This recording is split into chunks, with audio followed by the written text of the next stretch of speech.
Bien, lo que les proponía en este trabajo práctico inicial, en la actividad número uno, era valorar las propiedades ácido-base de diferentes sales. Y en particular era hacer un análisis de qué pasa con el catión y el anión con respecto a si tenían las posibilidades de hidrolizar o no, ¿sí? Y para ello había que hacer un análisis fuerte o si provenían de una base fuerte, ¿estamos? O si teníamos la presencia de un apoyo.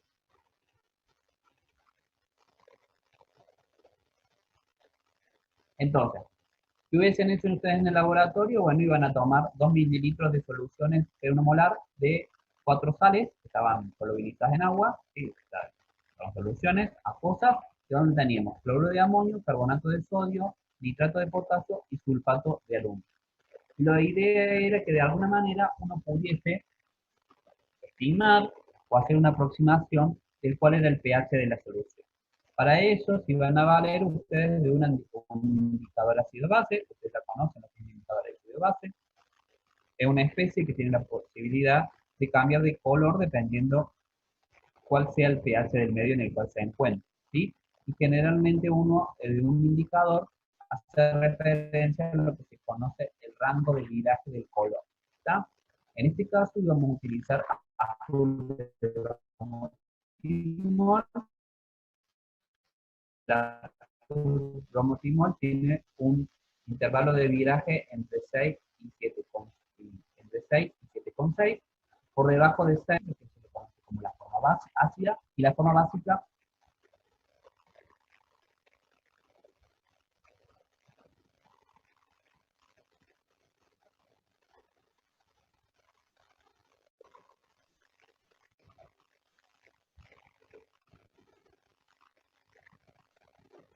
Bueno, ahí vamos a ver si mejora. Díganme si mejora.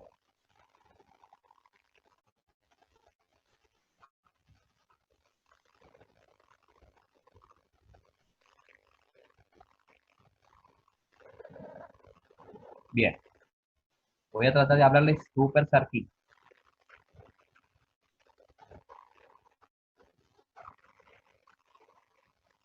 A ver, lo que les comentaba es que estamos utilizando un indicador ácido-base.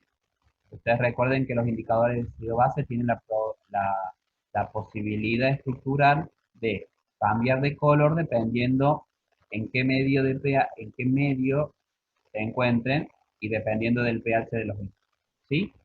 Entonces, en este caso el indicador que se utilizó es azul de bromotimol, el cual tiene un rango de viraje entre 6 y 7,6, donde la forma ácida tiene un color amarillo y donde la forma básica tiene un color azul. Por lo tanto, nosotros, desde el pH 6 al pH 7,6, nos vamos a encontrar, fíjense, si es 6 va a ser amarillo, si es 7,6 es azul, y entre este intervalo nos vamos a encontrar con un rango de colores que se deben a la mezcla entre el amarillo y el azul. Por eso, si ustedes se fijan, vamos pasando el amarillo, vamos pasando amarillo verdoso, más verdoso, verdoso en un punto, hasta llegar a azul en el otro lado. ¿Está? Entonces, uno tiene que tener en cuenta que valor pH intermedio, 6, 7,6 va a ser una mezcla entre amarillo y azul, el color que vamos a estar viendo. Bien. Entonces, ¿qué pasa cuando ustedes le pongan las dos gotitas de indicador a los 2 mililitros de cloruro de amonio? Ustedes lo que van a ver que el color es amarillo. Entonces, si es amarillo, uno que puede llegar a decir que es amarillo, el pH tiene que ser menor a 6. Entonces, la pregunta es posible que sea el pH menor a 6? Y tenemos que hacer un análisis. Primero, cloruro de amonio es un compuesto iónico, por lo tanto se va a separar en dos iones correspondientes, amonio y cloruro. Y después de ahí tenemos que empezar a hacer el análisis correspondiente. Si hay alguna especie que nos esté indicando, que nos esté dando indicio de que ese pH puede ser ácido. Entonces, el cloruro, al provenir de un ácido fuerte, es una base conjugada muy débil, por lo tanto, no tiene tendencia a hidrolizar. Por lo tanto, uno esperaría que el cloruro en agua no genere cambios en el pH como tal. Pero ahora si uno analiza el amonio proviene de una base de una base débil, que es el amoníaco. Por lo tanto, el amonio es un ácido conjugado débil, pero sí tiene la posibilidad de establecer su propio equilibrio ácido-base. Entonces, el amonio en presencia de agua, al ser un ácido débil, ¿qué va a suceder? En presencia de agua, va a liberar un protón, se va a generar el hidrógeno, y de alguna manera esto me está explicando, bueno, se va a regenerar la base conjugada, que en este caso es el amoníaco, pero lo que ustedes tienen que tener presente es que esto no me lleva o me conduce a la liberación de protones al medio. Y eso explicaría por qué el pH de la solución es menor a 7, y en este caso menor a 6, por el tipo de indicador ácido de base que estoy teniendo en cuenta. Fíjense que acá les he explicado la constante que uno esperaría. La constante es la constante ácida relacionada, esta water dividida la constante ácida, la constante básica del amoníaco, y tiene un valor en este caso de 5,6 por 10 a la menos 10. Eso que me da una idea, un inicio para poder hacer una comparación con lo que vamos a analizar un poquito más adelante. Entonces, fíjense en este caso, cómo uno, sabiendo que el amoníaco es una fuente de protones cuando lo ponemos en agua, el amonio, perdón, sabiendo que el amonio es una fuente que me puede liberar protones al medio en presencia de agua, uno puede realmente indicar que el pH tiene que ser menor a 6 y que el color esperado tiene que ser amarillo.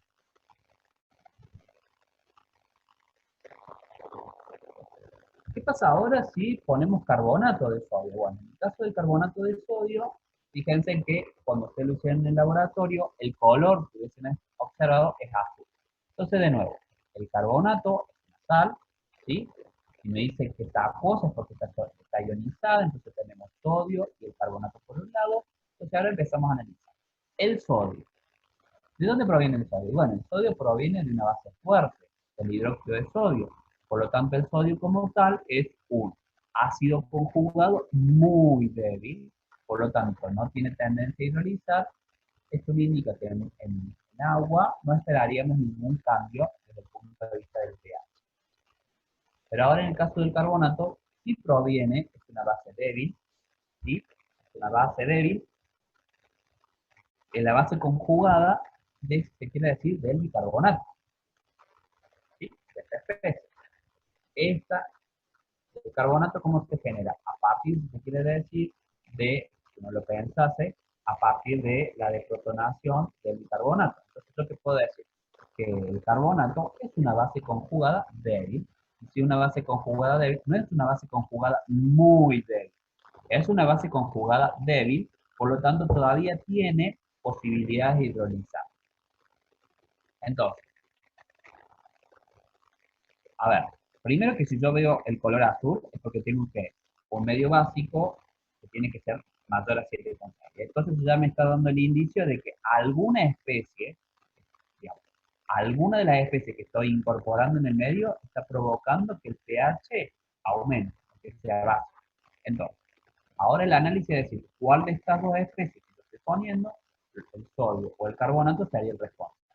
Sabemos recién que el sodio no tiene posibilidad de hidrólisis, pero el carbonato, que es una base conjugada débil, sí puede hidrolizar, y en el proceso de hidrólisis acepta un protón del agua y eso me conlleva la generación de oxidrilos en el medio.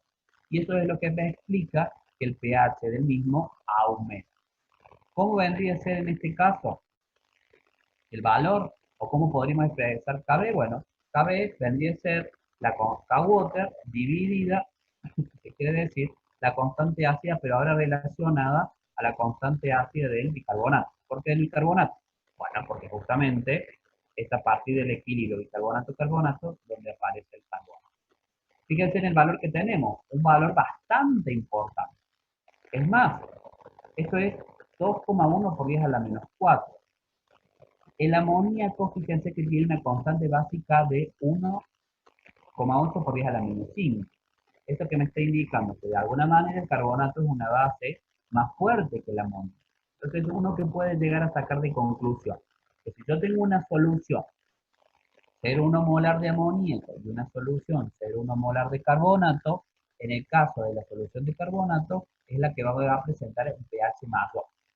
¿Estamos de acuerdo? ¿Por qué? Porque tiene una constante básica que es mayor. ¿Sí? ¿Qué pasa con el nitrato de potasio? En el caso del nitrato de potasio, cuando ustedes vayan al laboratorio, lo primero que hubiesen visto es que la coloración de la solución les hubiese dado amarillo, verde. Amarillo, verde. ¿Sí? Eso que me está indicando, que de alguna manera el pH tiene que estar comprendido, si se quiere decir, entre 6 y 7,6. ¿Sí? Y de alguna manera, si es amarillo verdoso, tampoco tiene que ser muy por encima de. Fíjense, tiene que estar amarillo verdoso, tiene que estar en esta región, ¿sí? Entre 6,2, 6,4, hasta 6,6, porque ya a partir de ahí ya es verde netamente, ¿sí? Entonces, uno que puede llegar a sacar de conclusión, ese amarillo verdoso me está indicando que el pH, yo tengo la solución, es ácido, ¿sí? Pero mayor a 6, ¿sí? ¿Estamos de acuerdo?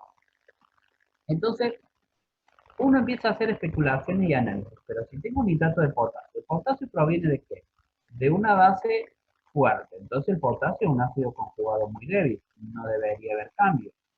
El caso del nitrato, el nitrato proviene de un ácido fuerte, entonces es una base conjugada muy débil, entonces tampoco debería haber cambio. Entonces, uno que esperaría que el pH de la solución fuese 7. Si uno esperaría que el pH de la solución fuese 7, o sea, que fuese neutro, realmente uno esperaría un color verde bastante acentuado, más tirando un verde azulado. Pero nosotros estamos viendo ahora un amarillo verdoso. Entonces, ¿qué es lo que está pasando en el sistema que nos estamos olvidando? Y bueno, uno nunca tiene que olvidarse que como estamos en el laboratorio, estamos en contacto con el aire. Y en el aire nosotros tenemos proporciones marcadas de nitrógeno, proporciones importantes de oxígeno, pero también tenemos una buena proporción de dióxido de carbono. Entonces, el dióxido de carbono, cuando se solubiliza con el agua, con el cual está en contacto, eso me lleva de alguna manera, fíjense, la solubilización del dióxido de carbono me lleva en contacto con el agua a la generación de ácido carbónico, el cual se protona y me genera una fuente y se convierte en realidad en una fuente de prótones. Y eso justamente, eso es lo que hace que de alguna manera el pH no sea neutro, sino que el pH sea más baleado. ¿Sí? Entonces, eso también es algo que uno tiene que tener en cuenta desde el punto de vista de la vida cotidiana. ¿Por qué? Porque generalmente el agua no tiene un pH neutro, sino que tiene un pH más ligeramente ácido. Y eso a qué se debe a la solubilización del dióxido de carbono. ¿Qué pasa con el sulfato de aluminio? En el caso del sulfato de aluminio, ustedes, si se fijan, eh, miden agregan el indicador y el color que observan es amarillo.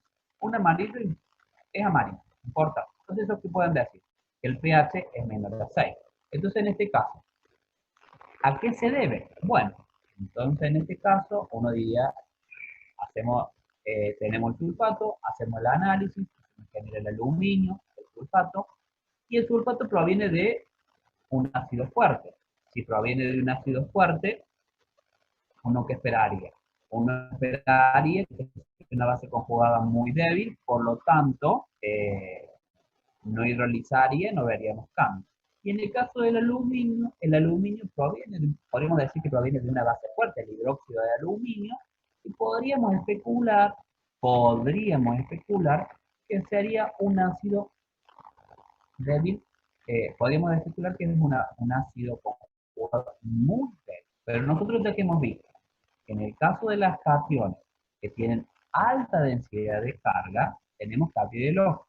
¿Por qué? Porque si tienen alta densidad de carga, fíjense, hacen, digamos, de alguna manera, esto lleva a una marcada polarización del enlace oxígeno y hidrógeno de las moléculas de agua, lo que de alguna manera debilita ese enlace y que los átomos de hidrógeno tengan mucha mayor tendencia a ionizarse o a liberarse como protones.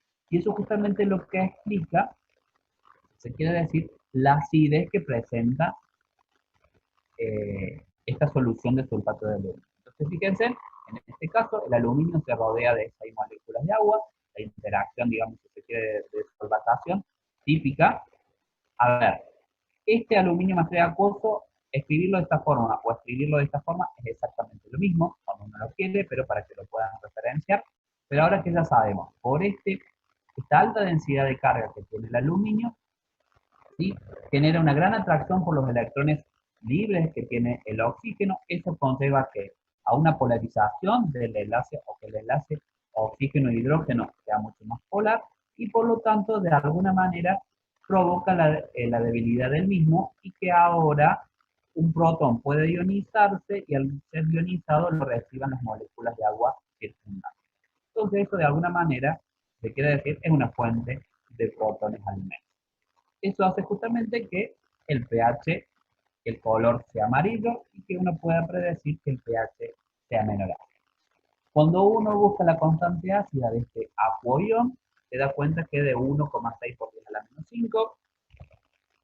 Y si lo comparamos con el otro ácido que era de 5,75, pongámosle número redondo, este es de 6 por 10 a la menos 10, en este caso es de 2 por 10 a la menos 5, uno que puede especular o que puede inferir que la solución de aluminio va a tener un pH menor que la solución de cloruro de amonio. ¿Estamos de acuerdo? ¿Por qué? Porque en el caso del aluminio, la solución de aluminio, la constante ácida es mucho mayor que en el caso del cloruro de aluminio, en el caso del cloruro de amonio. En la segunda experiencia lo que hacen es analizar el poder oxidante del permanganato de potasio. Para eso lo que ustedes van a hacer, fíjense, en un tubito van a agregar yoduro de potasio. El yoduro de potasio, por la presencia del yoduro, tiene un tinte amarillo, ¿sí? Pero debido a que la solución está diluida, no se le ve, digamos, no se aprecia marcadamente, pero si uno aumenta la concentración, empieza a aparecer el color amarillo clásico de las sales de yodo, ¿sí? Entonces esto es lo que van a hacer ustedes, le van a agregar unas gotitas de ácido sulfúrico, y después le van a agregar una solución 0,1 molar de permanganato. Algo que uno tiene que tener presente es que las soluciones de permanganato son de color violeta, violeta intenso, violeta muy intenso, más leve, todo va a depender de la concentración. Lo que usted tiene que llamarle la atención es que cuando lo mezclen a todo este sistema, lo que van a ver es un color amarillo muy marcado. Entonces, ¿a qué se debe justamente la presencia de ese color amarillo? O sea, si ustedes ponen algo violeta con algo incoloro y de repente aparece un color amarillo, no debería ser netamente por una mezcla de colores, porque uno no es lo que esperaría, sino que la intensidad del violeta disminuyera. ¿Digo sí? Si fuese solamente un proceso de dilución. Acá la presencia del color amarillo me está indicando que hay una reacción. Una reacción donde ya no tengo más el violeta, o sea que algo le pasó al permanganato y que algo le pasó al yoduro. Y bueno, justamente lo que ocurrió es que cuando uno empieza a hacer el análisis correspondiente, uno puede darse cuenta que el permanganato se redujo, pasó a manganeso más 2. El manganeso más 2 ya vamos a ver que es una solución generalmente incolora.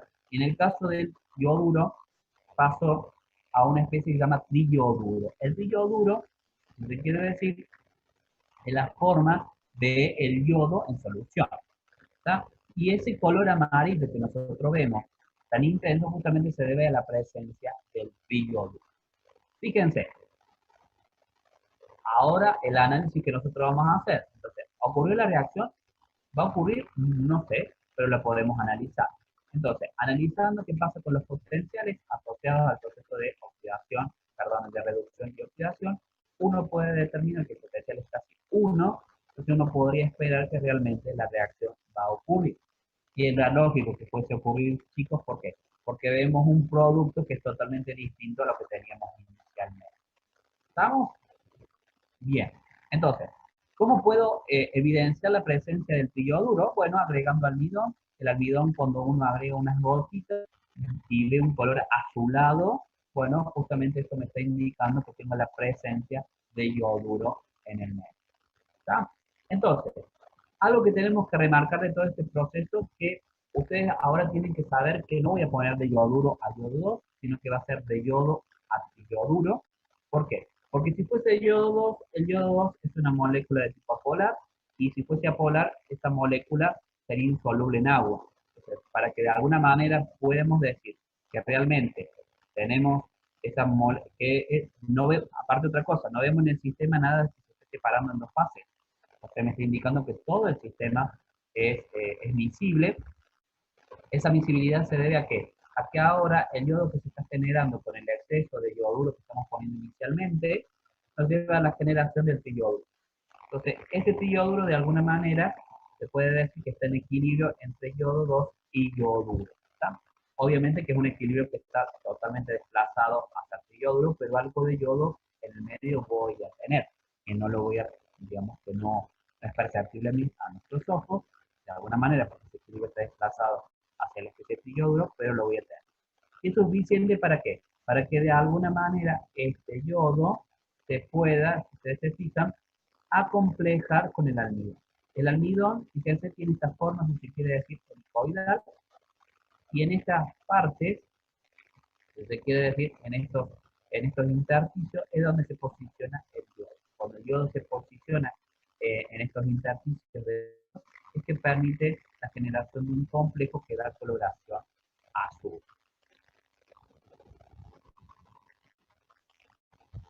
Bien, ¿qué pasa ahora si hacemos el mismo experimento, pero ahora en vez de hacerlo en medio ácido, lo hacemos en medio básico? Bueno, si ustedes se fijan, de nuevo, uno que esperaría. Remarco, en el caso del permanganato, en este caso, chicos, el número de oxidaciones es el más alto, entonces no tiene otra que reducirse, o sea, tiene que sí o ser agente oxidante. ¿Sí? En el caso del yoduro, tampoco le queda otra, no se puede seguir reduciendo, o sea que en el caso del yoduro se tiene que oxidar. Lo único que se resta saber es que si de alguna manera el permanganato puede forzar a que el yoduro se oxide, que es lo que pasó anteriormente. Cuando uno hace el análisis, y si lo va, ya vimos que el medio ácido, si forzaba, el permanganato forzaba en su proceso de reducción a que el yoduro se oxide. En este caso pasa exactamente lo mismo, pero fíjense que ahora los potenciales cambian. También,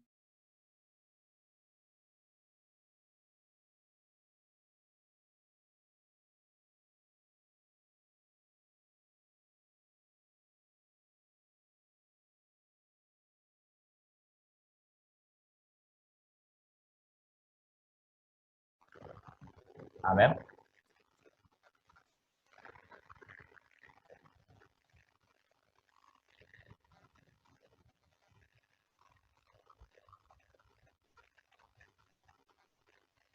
entonces, fíjense lo que les decía recién. De nuevo, ahora es analizar si el permanganato. Ya vimos que el medio ácido sí puede forzar a que el yoduro se oxide. Ahora lo vamos a analizar si lo puede forzar el medio alcalino. Cuando uno hace el análisis, fíjense que acá hay una situación bastante interesante que tienen que remarcar. El permanganato en medio ácido pasa de permanganato manganeso más 2 a una especie acuosa. En el caso del medio básico, el permanganato pasa a una especie que se llama dióxido de manganeso, y que cuando uno hace la reacción empieza a ver esto. Es como si ve un precipitado. Un precipitado, o si se quiere decir, ve como una opalescencia de color pardo. ¿Está? Se quiere decir es como que se genera un sólido de color pardo. Bueno, ese color que ustedes están viendo se debe justamente a la generación del dióxido de manganeso, que es justamente un precipitado, un sólido. Cuando uno deja evolucionar el sistema, se va a dar cuenta que en el fondo del tubito de ensayo, donde lo haríamos, queda todo un precipitado de color marrón o pardo, y por encima aparece color amarillo. ¿Sí? Eso de nuevo que me está indicando que la reacción sí ocurrió, solamente que ahora los productos son distintos. El producto me va a llevar que la reducción del permanganato en medio ácido pasa a dióxido de manganeso, y en el caso del yoduro, como vimos anteriormente de nuevo, va a ser a triyoduro. ¿Está? ¿Está favorecida este proceso? De alguna manera, ¿ocurre este proceso de forma espontánea? Y lo podemos decir que sí. ¿Por qué? Porque el potencial sigue siendo positivo, pero es menos espontáneo, de alguna manera que en el caso anterior, ¿sí? En el caso anterior el potencial era casi de 1 y justamente en este caso es apenas superior a 0. Entonces, si uno quiere de alguna manera llevar a cabo este proceso, si se quiere decir, el medio por excelencia, bueno, en este caso, si tuviésemos que hacer una elección de medio, bueno, lo haríamos en medio ácido para favorecer el potencial de cero. ¿Sí? Muchas veces también va a depender del tipo de producto que uno quiera obtener, porque si realmente el producto que uno quiere obtener es el dióxido de manganeso, eh, si uno quiere obtener el precipitado de dióxido de manganeso, lo va a hacer en medio básico y no en medio ácido. Exactamente. El color amarillo, una vez que precipitó, fíjense en que acá la guía les dice que tienen que dejar reposar 2 minutos. Cuando dejan reposar, aparece ese color amarillento. Ese color amarillo justamente se lo atribuimos o se debe al piollo. ¿Cómo lo podríamos confirmar? Y le agregamos unas gotitas de almidón y que aparece una coloración azul, es justamente a la presencia del piollo.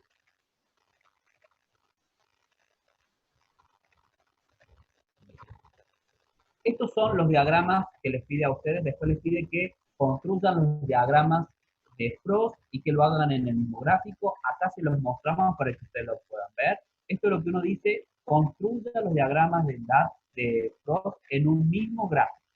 Esto es lo que significa. ¿Estamos de acuerdo? Entonces,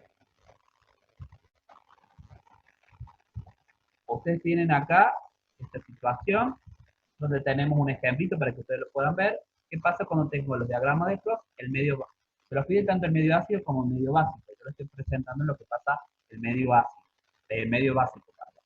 ¿Estamos de acuerdo? Entonces acá tenemos la tabla correspondiente para el manganeso, tenemos la tabla correspondiente para el yodo. ¿Sí? Bueno, en este caso, fíjense, como las dos pendientes son positivas, la idea es preguntarse, ¿va a forzar el permanganato la oxidación del yoduro, el medio básico? Y bueno, cuando hacemos la comparación, se van a dar cuenta que esta pendiente es un poquito mayor a esta, ¿sí? Si ustedes lo quieren hacer, pueden trazar una regla, comparan las pendientes y se van a dar cuenta que esta pendiente es mayor, que quiere decir, o mejor dicho, esta es mayor a la del yoduro, yodo que sería triyoduro. Entonces eso también explica, es una forma de explicar que realmente la reacción va a ocurrir. Cuando ustedes lo hagan a este medio ácido, se van a dar cuenta que esa diferencia de dependiente es mucho más marcada. Bien, la otra actividad les proponía pensar qué pasa con la oxidación y la reducción del peróxido de hidrógeno, ¿sí? Y para ello se lo va a hacer el medio ácido y se lo va a hacer también el medio básico, pero cambiando, fíjense, la especie que lo acompaña. En un caso va a ser yoduro y en otro caso va a ser permanganato. Antes de avanzar con esto, yo lo que les propongo es que pensemos lo que estamos poniendo en este caso, ¿sí? En el caso del yodo, por el caso del yodo vamos a estar utilizando ácido sulfúrico, o sea que el medio va a ser ácido, y en el caso del permanganato vamos a estar utilizando hidróxido de potasio, por lo tanto va a ser medio básico. ¿Sí? Entonces, nosotros lo que estamos poniendo en un caso es peróxido de hidrógeno y estamos poniendo yodo. Entonces uno que puede llegar a ver, bueno, en el caso del yoduro no le queda otra que, si se quiere decir, reducirse. ¿Estamos todos de acuerdo?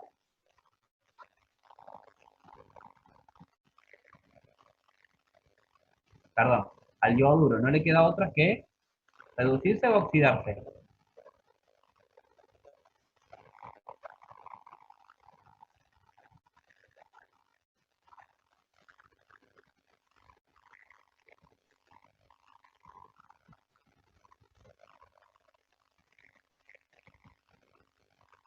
Se tiene que oxidar. Excelente. Entonces, si se tiene que oxidar, vamos a ver ahora si el peróxido se puede reducir. ¿Está? Entonces, fíjense,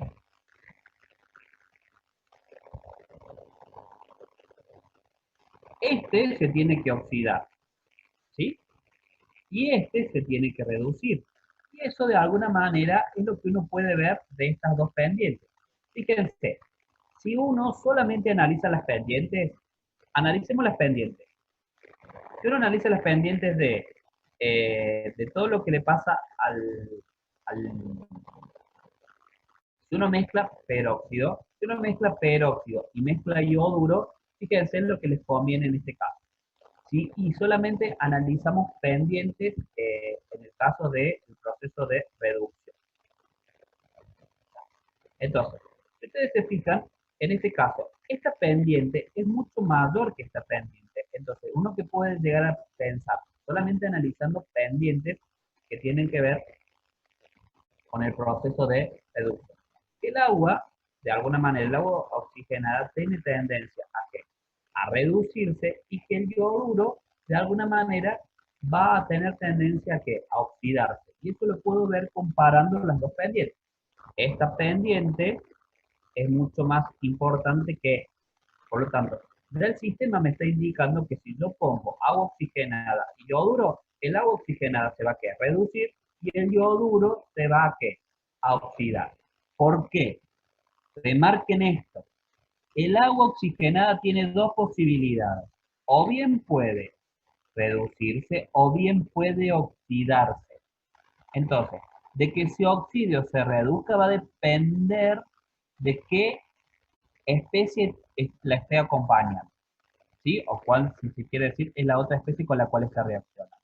Entonces, en este caso, dado que la pendiente de el agua oxigenada en el proceso de reducción es mayor que esta que tenemos en este caso, uno que va a poder llegar a decir que el agua oxigenada se va a estar ¿qué? Reduciendo y el yoduro se va a estar oxidando. Y eso es justamente lo que nosotros vemos. En este caso, lo que yo no le puse acá es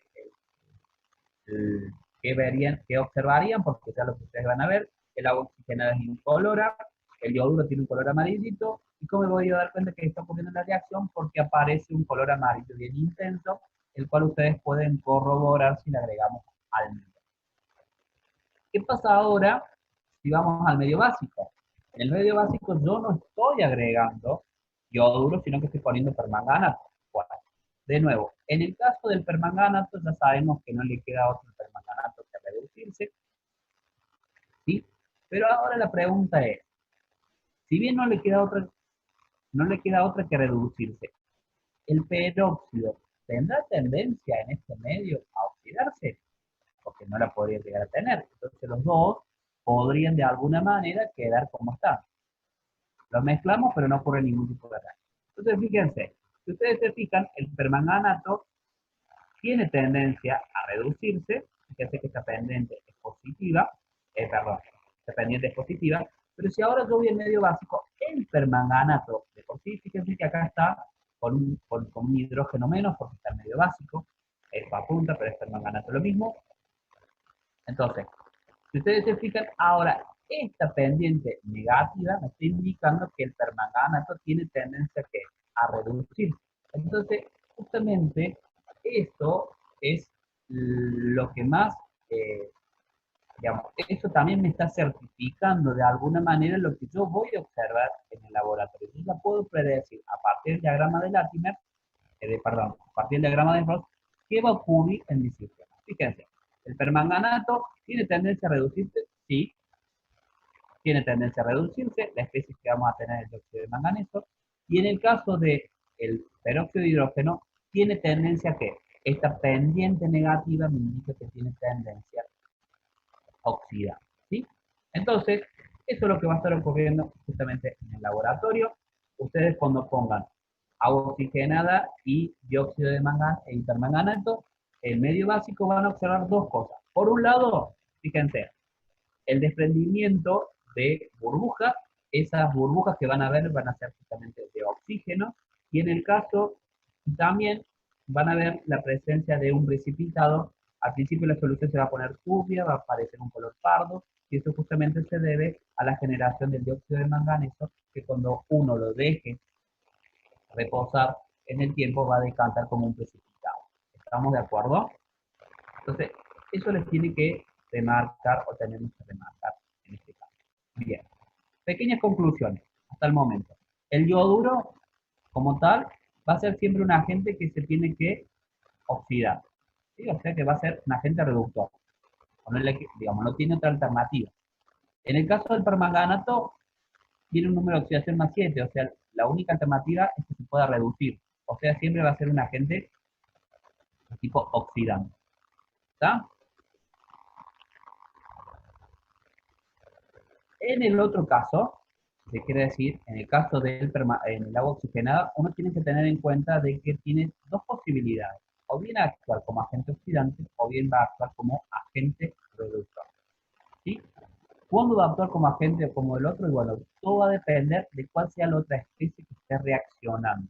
Y si la otra especie tiene el potencial necesario, ¿para qué? Para que realmente ocurra el proceso de oxidación y de reducción del peróxido de hidrógeno.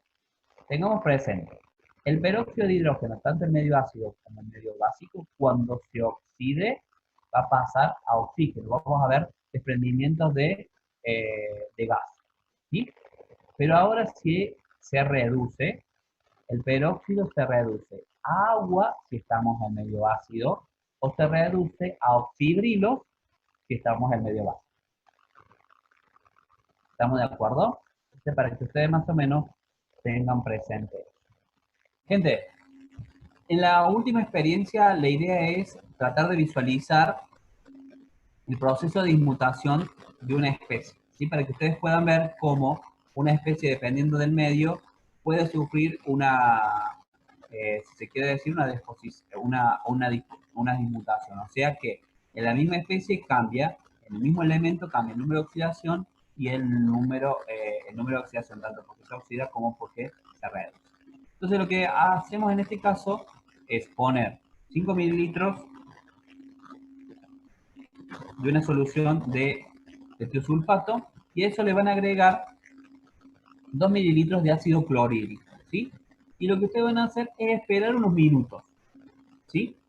Entonces, fíjense que lo que más tiene que llamar la atención de este enunciado es que en realidad lo que estoy haciendo es poner solamente un reactivo a lo cual después le voy a estar agregando un determinado medio, ¿sí? ¿Por qué? Porque acá el ácido clorhídrico uno diría, bueno, pero a lo mejor estoy esperando una reacción entre el tiosulfato y el cloruro. Pero en realidad, generalmente, cuando estamos en redox, los ácidos pueden participar de la reacción, pero en la mayoría de los casos los estamos dando para dar medio, ¿sí? No lo estamos dando para que reaccionen. ¿Tá? Entonces, en este caso, lo único que estamos haciendo es, al tiosulfato lo estamos poniendo en un medio ácido. Entonces, la pregunta es, ¿qué pasa si al tiosulfato lo ponemos en un medio ácido? Entonces, para analizar esa estabilidad, uno puede ir al diagrama de Frot. Cuando ustedes hacen el diagrama de Frot, uno puede ver que estoy partiendo del tiosulfato.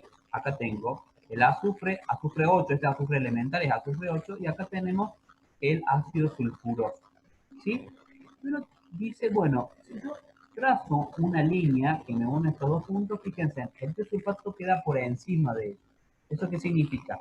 Que de alguna manera el tiosulfato tiene tendencia a dismutar o descomproporcionar de alguna manera, ¿para qué? Para generar dos productos que tengan mayor estabilidad, ¿sí? Entonces eso que me está indicando que el tiosulfato va a cambiar su número de oxidación, se va a oxidar y se va a reducir simultáneamente. ¿Por qué? Porque el medio ácido no es estable. ¿Y cómo me puedo dar cuenta que realmente está ocurriendo la reacción? Porque a medida que pasa el tiempo aparece en el sistema una turbidez blanca. Esa turbidez que se va generando es justamente la presencia de un sólido, y ese sólido es justamente azufre elemental, que es azufre 8. ¿Estamos de acuerdo? Entonces, ¿esto que me está indicando? De alguna manera que esta especie se está reduciendo, ¿sí? Pero también se tiene que estar oxidando. Bueno, en este caso, ¿a qué se va a oxidar? Se va a oxidar a ácido sulfuroso. Gente, el ácido sulfuroso es más o menos como el ácido carbónico. A medida que se va generando, se descompone el ácido carbónico en dióxido de carbono más agua. En el caso del ácido sulfuroso le pasa exactamente lo mismo. Por eso se los indica de esa manera. A medida que se va generando, se va descomponiendo en dióxido de azufre más agua. Entonces, en el proceso de reducción, el tiosulfato pasa a azufre elemental, que eso es lo que más que todo nos va a dar idea de que está ocurriendo esa reacción. ¿Sí? Pero si eso está ocurriendo y solamente le estoy dando medio, también se tiene que esa especie también se tiene que oxidar. Y lo que se va a estar oxidando es al ácido sulfuroso, que en realidad es al dióxido de azufre más agua. Esto puede ocurrir, y bueno, tendríamos que analizar cómo es el potencial de celda. Cuando uno hace el análisis de los diagramas de Latimer, se da cuenta que el potencial, si se quiere decir, de la derecha es mayor que el potencial de la izquierda. Por lo tanto, la sumatoria final me dice que el proceso de mutación va a ocurrir y que el tiosulfato no es una especie estable en medio acuoso. Cuando ustedes hagan la comparación, se van a dar cuenta que esto no se da en el medio alcalino, por lo tanto, si uno tiene que conservar una solución de tiosulfato, no la tiene que hacer en medio ácido, sino que la tiene que hacer justamente en medio básico. Gente, acá abajo ustedes tienen un link, no sé si lo podemos ver, vamos a ver si da.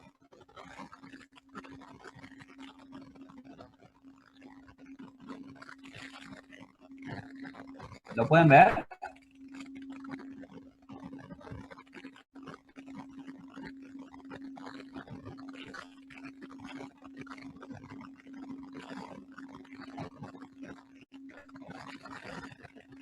Da, no importa.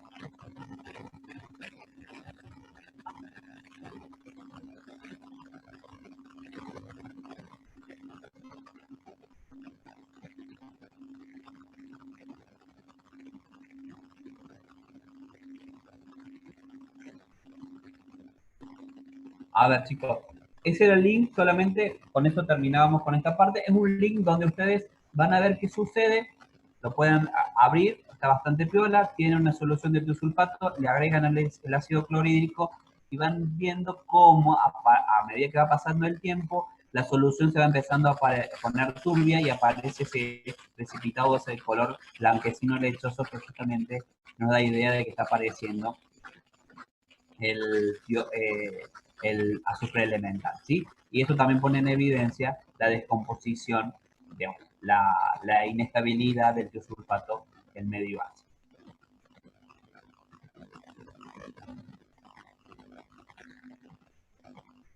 No se produce, digamos, la cantidad de dióxido de azufre que se genera no está marcada como para que uno pueda ver un burbujeo muy marcado de eso. ¿Sabes? Como si tuviese, pasa lo mismo por ahí con el ácido carbónico, que cuando se genera no ves un burbujeo muy marcado de dióxido de carbono. ¿Sí? Lo más evidente, o lo más, digamos, lo que se pone en evidencia en este caso, es justamente la generación de ese, digamos, de esa turbidez lechosa que es justamente la producción de azufre elemental.